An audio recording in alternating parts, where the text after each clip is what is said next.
Eh ben, salut à tous, j'ai le temps pour un petit tuto, puisque là, il fait pas très beau, ça vole pas.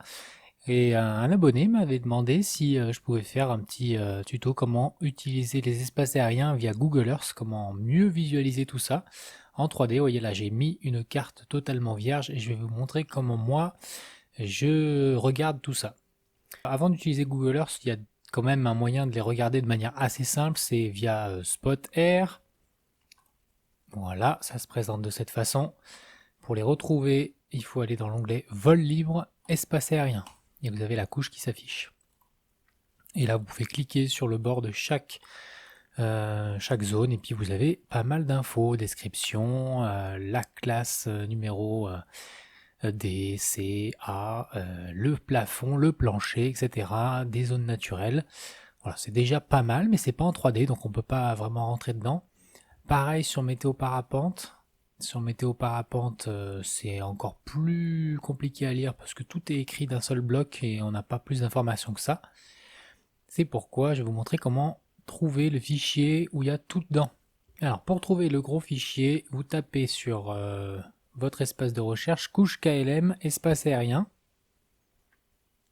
et au bout d'un moment vous tombez sur le site Pascal Basile Paragliding Opener French File et du coup vous avez accès à ce site assez complet, pas forcément super clair, il y a beaucoup d'écriture, mais voilà, on voit déjà ici qu'il y a des cartes qui sont mises à jour régulièrement, hein, 2024. Vous descendez et vous allez tomber sur l'onglet KLM et cartographie 3D. Là vous avez Google Earth, si vous ne l'avez pas déjà, vous pouvez le télécharger via ce lien, et là vous avez tous ces petits fichiers. Celui-là, c'est la France métropolitaine. Enregistrez le lien sous. Vous le téléchargez et hop, on l'a sur Google Earth et tadam, vous avez tous les espaces aériens qui s'affichent. Quelle que soit votre région, vous avez tout en 3D. Si vous êtes habitué de Google Earth, vous savez qu'on peut incliner la carte dans tous les sens. Et donc c'est assez pratique pour aller comprendre toutes ces couches différentes. Les plafonds, les bases, etc. Quand vous cliquez sur un endroit, vous avez une brève description. Là, on a le cerclotron de Genève, non pas de Genève, de Grenoble. Et là, on a pas mal d'infos. On a au-dessus du lac du Bourget plusieurs TMA, la CTR. Vous pouvez rentrer à l'intérieur. Hop, vous levez le nez et vous voyez différentes couches. Alors, ce qui est intéressant, c'est quand même de pouvoir en désactiver certaines. Donc, là, vous désactivez celle que vous voulez. Moi, je garde la couche VFR. Et dans la couche VFR, je vais des fois désactiver toutes les classes C parce qu'elles sont très hautes. Et si vous voulez désactiver une en particulier qui vous gêne, celle-là elle est très haute par exemple, vous cliquez une fois dessus, il vous dit c'est une classe C, vous recliquez une deuxième fois dessus et il vous la montre, c'est la TMA de Genève numéro 8, hop, vous l'enlevez. Vous pouvez faire ça sur toutes les zones. Donc là vous avez quand même un gros fichier, hein. Il y a beaucoup, il y a une grosse masse de données. Et dans la zone de Chambéry, le Club des éléphants volants a créé un fichier encore plus simple à lire, qui comporte que la région d'ici. Les élèves.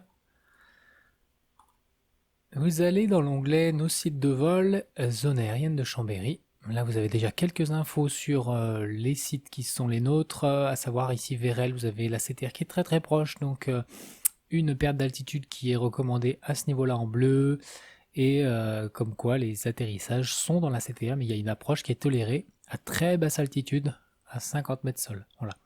Il y a pas mal d'explications, je vous encourage à aller voir. De toute façon, quand vous vous déplacez dans un site que vous ne connaissez pas, que vous êtes hors région, rapprochez-vous toujours des locaux, donc que ce soit du site des clubs. Et là, ce qui va nous intéresser, c'est ce fichier.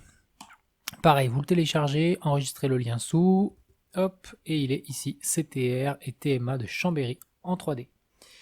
Voilà, qui va se juxtaposer avec l'autre fichier, donc je vais désactiver le fichier que j'ai eu tout à l'heure. Là. Fichier de Pascal Basile, il disparaît et on n'a que notre région. Alors je vous le montre parce que il y a quand même plus que les espaces aériens, il y a les emplacements des décollages, des atterrissages, des parkings. Vous avez, je peut-être qu'il y a les espaces des rapaces dedans, je sais pas. Je sais pas s'ils sont dedans ou pas. Moi je les ai. Ils ont peut-être été mis. Bulle de quiétude LPO. Mais voilà, vous avez pas mal de couleurs. Vous pouvez vous balader dedans et voir un petit peu comment ça fonctionne. Les atterrissages du coin, etc. Voilà, vous avez vu, c'est pas très compliqué. Il suffit de manier un petit peu l'outil de Google Earth et puis de regarder dans le panneau latéral, de désactiver ou d'activer les différentes couches pour y voir un peu plus clair. Plutôt simple, non? Et donc après, une fois que vous avez votre trace en format KLM, et ben vous pouvez l'intégrer dans Google Earth et vous pouvez voir si votre trace elle est passée proche ou pas de tel ou tel espace aérien, si vous avez mordu dedans, ou en prévision, voilà, par quelle zone vous devez contourner. Alors après, il y a pas mal d'espaces aériens qui sont actifs des fois le week-end ou dans certaines zones et désactivés la semaine. Ça, je vous encourage à aller voir sur l'onglet, sur le côté pour voir les infos. Voilà un petit exemple de une trace que j'avais fait il y a 2 ans quand j'avais voulu faire le grand tour du lac d'Annecy. Je me suis approché au plus près sans toucher ici cet espace-là. Et j'avais traversé le lac et puis j'étais passé proche de la CTR. Là, on doit être dans la TMA, donc c'est un truc qui est au-dessus, c'est 2009, donc c'est pas ça.